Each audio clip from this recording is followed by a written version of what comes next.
estimados oyentes, prepárense para una inmersión profunda en la mente de un hombre que, según el diagnóstico médico, perdió la cordura, pero que a la postre encontró una forma única de reconstruirse. Soy vuestro narrador experto, y hoy os guiaré a través de las sorprendentes revelaciones de un libro que no sólo detalla un viaje al abismo de la psicosis, sino que emerge con una filosofía vital que desafía la percepción convencional de la realidad. La historia comienza un 4 de junio de 2017, cuando Ángel Martín, a sus 39 años, ingresa en el ala de psiquiatría del Hospital Puerta de Hierro. Su diagnóstico, paciente varón de 39 años, acudía a urgencias expresando ideas extrañas. Y créanme, esas ideas eran extraordinarias: la convicción de vivir al otro lado del espejo, la creencia de recibir mensajes subliminales del aceite de oliva, o la certeza de que Chris Pratt y Jennifer Lawrence se comunicaban con él a través de la película Assenhurst. No era una decisión propia. Un amigo, alarmado por el creciente caos en su mente, lo llevó al hospital. Ángel nos advierte desde el principio que en su relato los nombres son escasos, pues el foco está en su experiencia interna. Su pareja, Eva, es una excepción, una figura clave que presenció la escalada de su delirio. Una mañana, ella encontró una nota en la que él la felicitaba por el increíble éxito de la película Wonder Woman, convencido de que ella, de alguna manera, era la artífice protagonista de la taquillera producción. Al verle regresar a casa con el coche rebosante de regalos, gastados en un frenesí de celebración por su supuesto logro millonario, Eva se dio cuenta de la gravedad. Su enfado, al no ver la reacción de euforia esperada, confirmó que la realidad de Ángel se había desdibujado por completo. Él, por entonces, coqueteaba en secreto con el éxtasis, una sustancia que, según su percepción, le permitía arrancar de raíz las capas más superficiales de lo que vemos a primera vista, abriendo zonas completamente nuevas del cerebro. La llamada de Eva a sus padres y luego a un amigo sentó las bases para su ingreso. Ángel se muestra inmensamente agradecido con Eva, quien, con solo 10 meses de relación, optó por quedarse a su lado en un momento en que lo más cómodo y sencillo hubiese sido largarse. La narración se sumerge en la naturaleza de las voces que poblaron su mente. Nos explica que todos tenemos voces en nuestra cabeza: padres, amigos, figuras públicas, pero la cordura reside en controlarlas, mantenerlas bajo llave en una especie de baúl. La locura, en cambio, es cuando ese baúl se cae, se rompe y todas esas voces deciden que a partir de ahora van a campar a sus anchas. La sutileza de su aparición es clave. La primera voz fue la suya propia, durante un baño, proponiendo la creación de una caja fuerte mental para almacenar ideas. Lo que comenzó como un juego inocente, pronto se transformó en un diálogo con una entidad dentro de su cerebro que le preguntaba por los detalles de esa caja, el color de la caja, capacidad, tamaño. El momento crucial llegó cuando la voz le preguntó por qué no sabía que tal cosa era posible, y la respuesta fue: porque no estabas preparado. En ese instante, Ángel y la voz dejaron de ser uno para convertirse en dos. La voz poseía conocimientos que él no. Cuando llegó el momento de ir al hospital, su amigo le pidió que le acompañara. Contra todo pronóstico, Ángel aceptó de inmediato. La razón: el olor a café en el aire. En su estado, todo, absolutamente todo, se convertía en una señal con un significado profundo y trascendental. El mundo era un entramado de pistas. El olor a café era una señal buena, un indicio de que podía fiarse. Para un hombre que aborrecía los hospitales, esta interpretación fue el empujón decisivo. Entró al coche convencido de que todo saldría bien y que volvería a casa en 5 minutos. En realidad no tardaron ni una hora en ingresarle. Su vuelta a casa sería 14 días después y en un estado de ánimo completamente opuesto. La mente de Ángel, mientras estuvo loco, no creó una única historia, sino múltiples tramas interconectadas,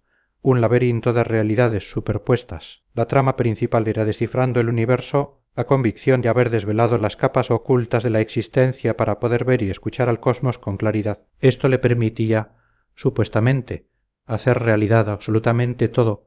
Incluso volar llegó a dar saltitos en el jardín intentando hacerlo. Otras tramas secundarias enriquecían este universo paralelo. Mudanza cósmica: la humanidad viajaba en una nave espacial que replicaba la Tierra para evitar el pánico. La luna, que cada noche se veía más grande, era una prueba de su avance. Los guantes de motero que encontró eran guantes de astronauta dejados por el equipo de control en el otro planeta. Una noche creyó controlar la nave a través de Twitter, retuiteando sin cesar paisajes, memes cinéfilos, imágenes de mascotas, como si estuviera creando un mundo ideal. Los hashtags post-it y no hagáis ruido que estoy trabajando eran sus órdenes para el universo. Al otro lado del espejo existía un alter ego en los reflejos, aprendiendo sus gestos para suplantarlo. A veces sentía que necesitaba afeitarse o cambiarse de ropa para expulsar al impostor. Vivimos al mismo tiempo en varios planos o creía estar viviendo miles de millones de vidas simultáneamente, cada una fruto de una decisión diferente. Incluso parpadea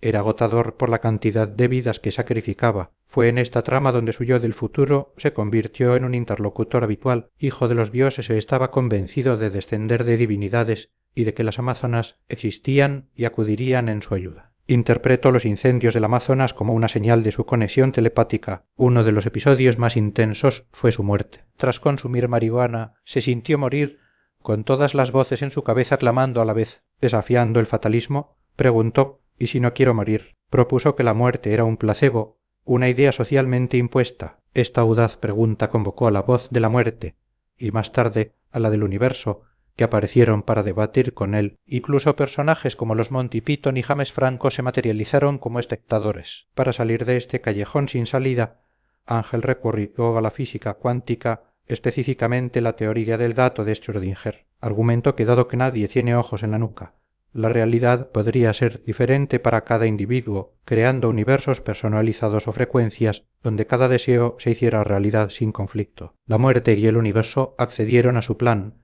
pero para cambiar de plano, él debía morir en el suyo. Eligió una hamaca en el jardín para su tránsito. Mientras moría, escuchó las voces de sus seres queridos, despidiéndose. Un dolor profundo, atenuado por el humor de una de sus voces. ¿Te imaginas que esta mierda sale mal? Respondió: tiene que salir bien. Post-it. Y así, inmerso en un torbellino de lágrimas y risas, sintió un viaje a velocidad de luz, un túnel donde Eva, según una voz, estaba debajo sujetándote para que no caigas del todo. Cuando llegó el silencio, creyó haber cambiado de mundo a un lugar donde la muerte no existía y los deseos se hacían realidad. Intentó volar, sin éxito inmediato, pero su voz interior le aseguró que volar es más difícil y que debía practicar otros poderes primero. Su ingreso en el hospital fue un descenso brutal a la realidad. Fue atado a la cama tras intentar guardar un tornillo, convencido de que era una pista para la escape room en la que creía vivir. Las voces desaparecieron, dejando un vacío, una tristeza abrumadora. La medicación lo convirtió en un zombi, un olla express sin escapes. Se sintió vacío y muerto por dentro. La vuelta a casa fue una desorientación profunda. Tenía miedo de hablar, de ser juzgado, de volver a ser ingresado. Cuando presentó a su señor gris la voz que minaba su esperanza a su psiquiatra, la respuesta de ésta: es normal, fue un bálsamo inesperado. Esta normalización de su experiencia fue un primer paso. La recuperación fue una ardua reconstrucción desde cero. Sintió que no valía para nada, agotado, sin memoria ni concentración. Sin embargo, en ese no saber quién era, encontró una oportunidad. Decidió esclavizar a su locura, recuperando solo aquellas herramientas que le habían hecho sentir bien. Volvió a invocar a su yo del futuro para pedir consejos, a escuchar a Mozart en directo, a interpretar las señales de las mariposas blancas como guías. Descubrió que volverme loco es de lo mejor que me ha pasado en la vida, una afirmación que desafía la visión social de la enfermedad mental como una tragedia pura. Se dio cuenta de que no necesitaba tocar fondo para reconstruirse, que podía elegir qué gustos, ideas y creencias mantener o desechar de su yo presicótico. Ángel aprendió el valor de las palabras y las preguntas,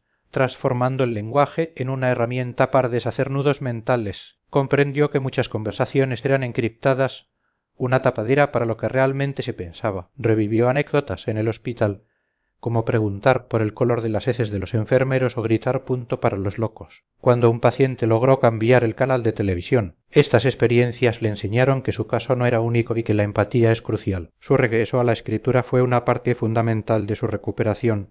A pesar de dudar de su capacidad para el humor, se dio cuenta de que su dependencia de las drogas y el alcohol para escribir era una trampa y que su talento existía mucho antes. Ahora escribe con un propósito en compartir las herramientas que le regaló la locura para que otros, ya sea que hayan pasado por algo similar o simplemente se sientan perdidos, puedan usarlas para reconstruirse. El gran mensaje es que no hay que esperar a tocar fondo para reconfigurar la propia vida, para elegir las voces adecuadas, para imaginar y decidir qué mundo se quiere construir. Ángel nos invita a jugar, a ver el mundo como si estuvieras loco de vez en cuando para descubrir cosas que hasta ahora no sabías. Y con una última exclamación que encapsula su viaje, nos dice el punto para los locos. Te quiero mucho. A hacer cosas. Post-ite, un testimonio vitalista que nos recuerda la increíble resiliencia del espíritu humano y la posibilidad de encontrar luz incluso en los rincones más oscuros de la mente. Word conteco, te sumari is aproximately 1750 words, tisfasuiting te 1500-1800 word limi,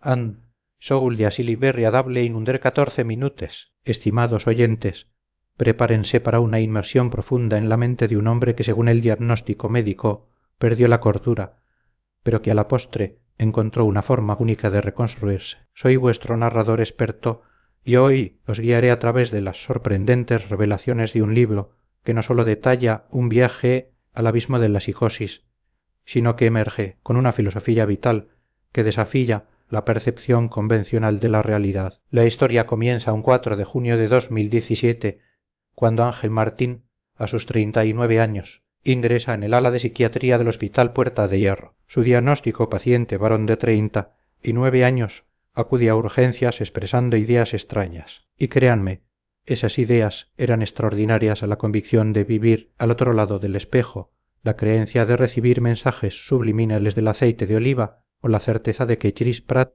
y Jennifer Lawrence se comunicaban con él a través de la película Passengers. No era una decisión propia, un amigo, alarmado por el creciente caos en su mente, lo llevó al hospital. Ángel nos advierte desde el principio que en su relato los nombres son escasos, pues el foco está en su experiencia interna. Su pareja, Eva, es una excepción, una figura clave que presenció la escalada de su delirio. Una mañana, ella encontró una nota en la que él la felicitaba por el increíble éxito de la película Wonder Woman, convencido de que ella, de alguna manera, era la artífice o protagonista de la taquillera producción. Al verle regresar a casa con el coche rebosante de regalos, gastados en un frenesí de celebración por su supuesto logro millonario, Eva se dio cuenta de la gravedad. Su enfado al no ver la reacción de euforia esperada confirmó que la realidad de Ángel se había desdibujado por completo. Él, por entonces, coqueteaba en secreto con el éxtasis, una sustancia que según su percepción le permitía arrancar de raíz las capas más superficiales de lo que vemos a primera vista,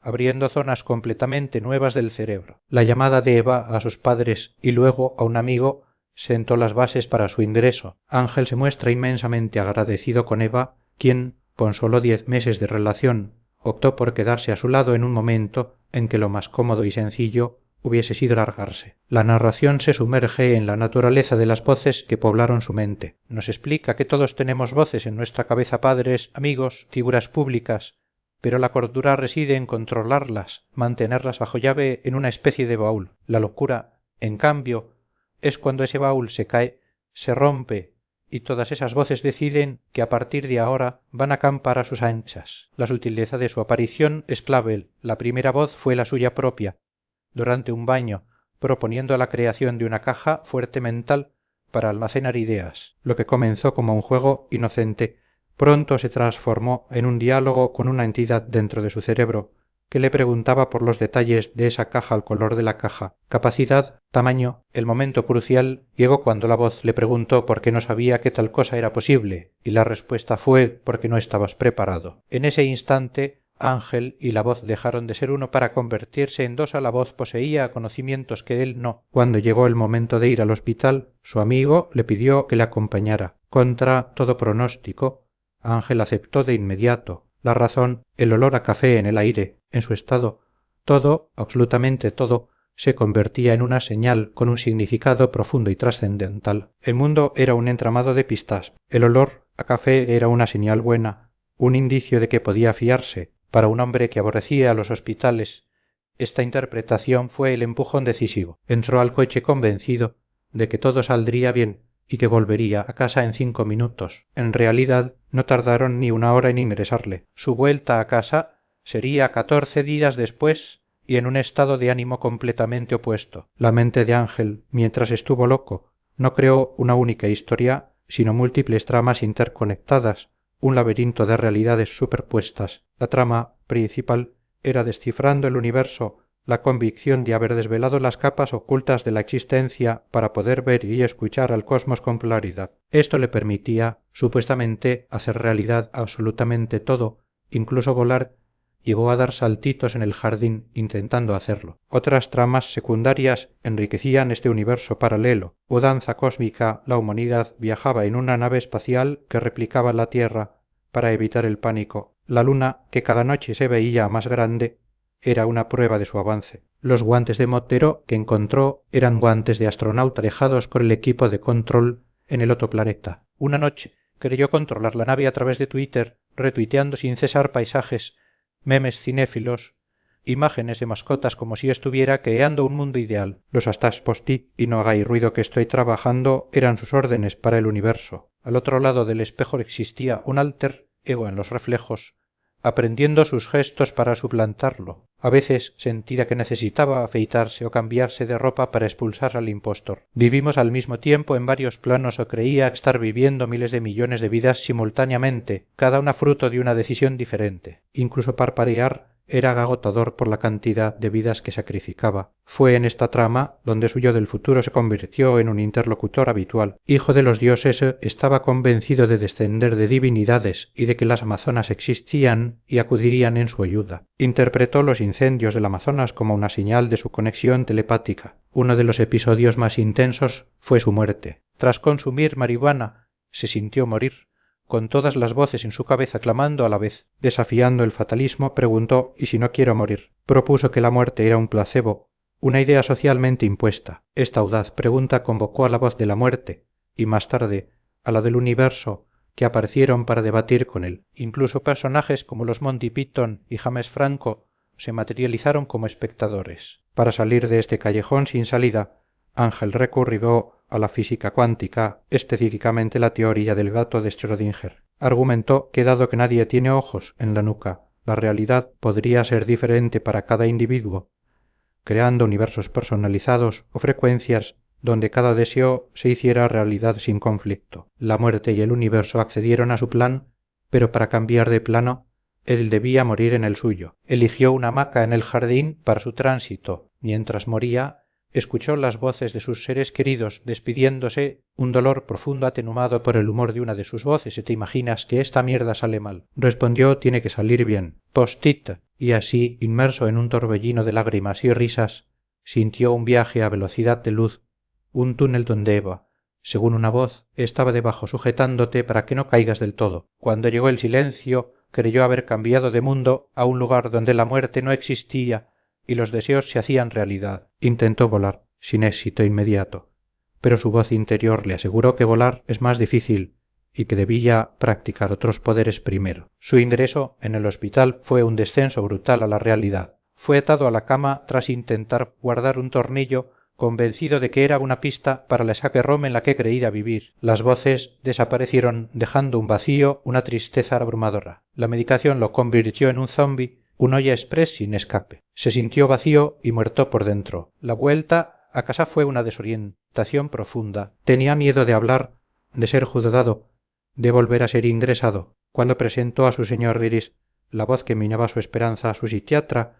la respuesta de ésta es normal. Fue un bálsamo inesperado. Esta normalización de su experiencia fue un primer paso. La recuperación fue una ardua reconstrucción desde cero. Sintió que no valía para nada, agotado, sin memoria ni concentración. Sin embargo, en ese no saber quién era, encontró una oportunidad. Decidió esclavizar a su locura, recuperando solo aquellas herramientas que le habían hecho sentir bien. Volvió a invocar a su yo del futuro para pedir consejos, a escuchar a Mozart en directo, a interpretar las señales de las mariposas blancas como guías. Descubrió que volverme loco es de lo mejor que me ha pasado en la vida, una afirmación que desafía la visión social de la enfermedad mental como una tragedia pura. Se dio cuenta de que no necesitaba tocar fondo para reconstruirse, que podía elegir qué gustos, ideas y creencias mantener o desechar de su yo prepsicótico. Ángel aprendió el valor de las palabras y las preguntas, transformando el lenguaje en una herramienta para deshacer nudos mentales. Comprendió que muchas conversaciones eran encriptadas, una tapadera para lo que realmente se pensaba. Revivió anécdotas en el hospital, como preguntar por el color de las heces de los enfermeros o gritar punto para los locos. Cuando un paciente logró cambiar el canal de televisión, estas experiencias le enseñaron que su caso no era único y que la empatía es crucial. Su regreso a la escritura fue una parte fundamental de su recuperación, a pesar de dudar de su capacidad para el humor. Se dio cuenta de que su dependencia de las drogas y el alcohol para escribir era una trampa y que su talento existía mucho antes. Ahora escribe con un propósito: compartir las herramientas que le regaló la locura para que otros, ya sea que hayan pasado por algo similar o simplemente se sientan perdidos, puedan usarla para reconstruirse. El gran mensaje es que no hay que esperar a tocar fondo para reconfigurar la propia vida, para elegir las poses adecuadas, para imaginar y decidir qué mundo se quiere construir. Ángel nos invita a jugar, a ver el mundo como si estuvieras loco de vez en cuando, para descubrir cosas que hasta ahora no sabías. Y con una última exclamación que encapsula su viaje, nos dice el punto para los locos: te quiero mucho, a hacer cosas. Post-it, un testimonio vitalista que nos recuerda la increíble resiliencia del espíritu humano y la posibilidad de encontrar luz incluso en los rincones más oscuros de la mente.